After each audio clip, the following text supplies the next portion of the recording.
So ngayon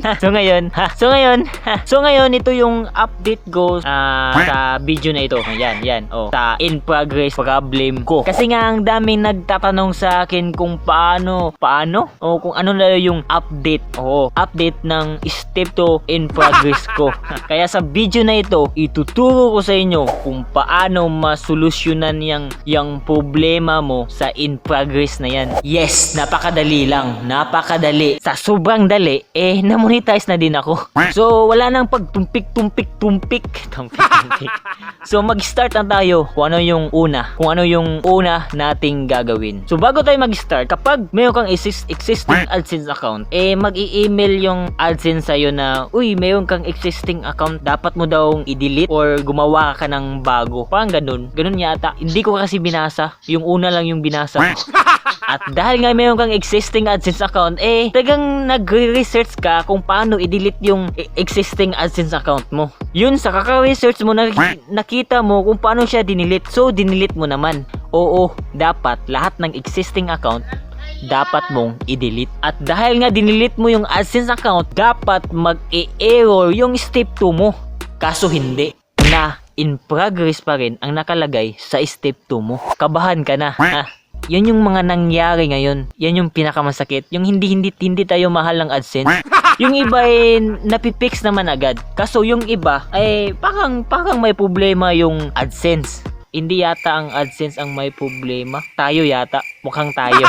Tayo. At dahil nga nagka-problema ka na sa step 2 mo, nagtatanong ka na. Kaso walang nangyari. Yung sa akin kasi 2 months yun na walang nangyari talaga. At sinabihan lang ako sa iba na dapat lang ako maghintay. Oo, maghintay sa wala.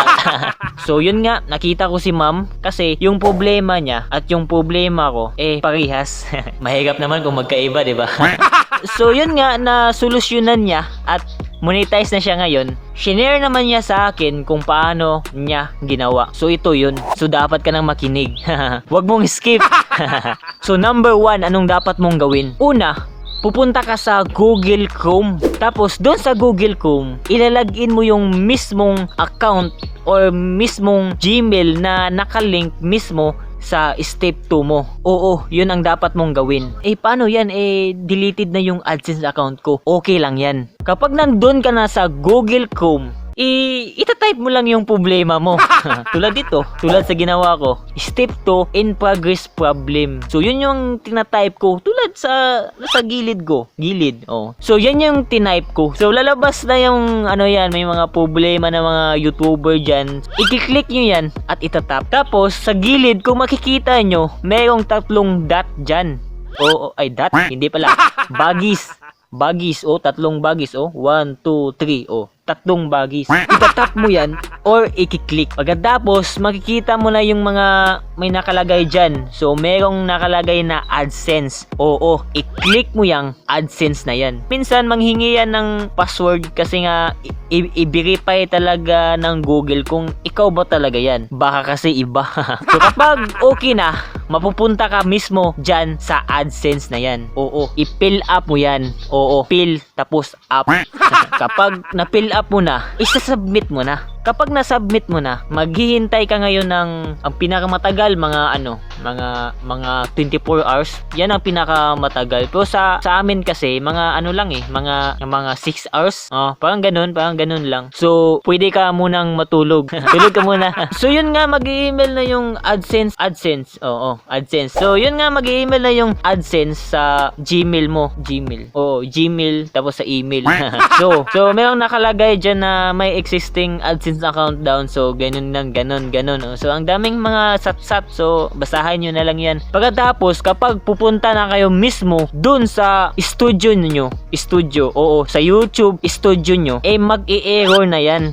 Mag-i-error na yan. So, yun na. Dapat ka nang tumalon. Wag mo munang ipipix. Uunahin mo muna yung Gmail.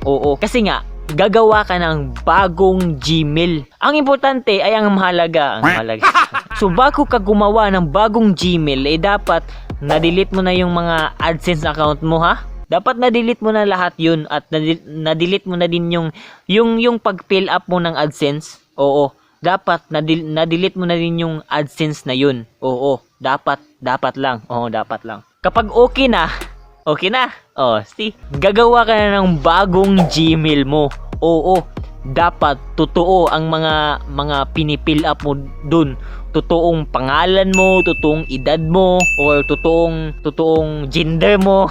Basta lahat totoo. Kapag okay na, so yun, pupunta ka mismo dun sa studio mo at ipipix mo na yun. So i-click mo yun dun sa yung may sign na dollars bank, tapos din fix mo na yung step 2 mo. Tapos ang gagamitin mo na Gmail, yung Gmail na bagong gawa mo. Oo, yun ang dapat mong gawin. Tapos fill up mo yan, yung mga hiningi niya. Oo, as in lahat. Kapag okay na, sabit na. Okay na, no? Oh, edi maghintay ka. Maghintay ka lang ng ilang oras. Yes, ilang oras lang. Ilang oras lang yan. Naghintay ka nga ng in progress na nagto 2 months ka na. In progress pa rin.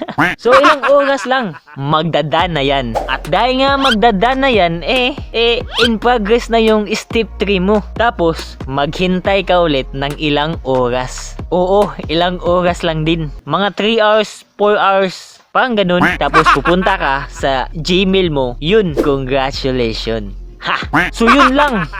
So yun lang. Mahirap naman kung mayroon pa akong explain, di ba? Kung hindi nyo maintindihan yung mga sinasabi ko, talagang magpipm na lang kayo sa akin at lalagay ko na lang yung Facebook sa baba ko. Kasi nga, kung in progress pa rin yan, tapos wala kang gagawin, bukas, in progress pa rin yan. Kasi nga, maraming bukas at hindi matatapos yung bukas.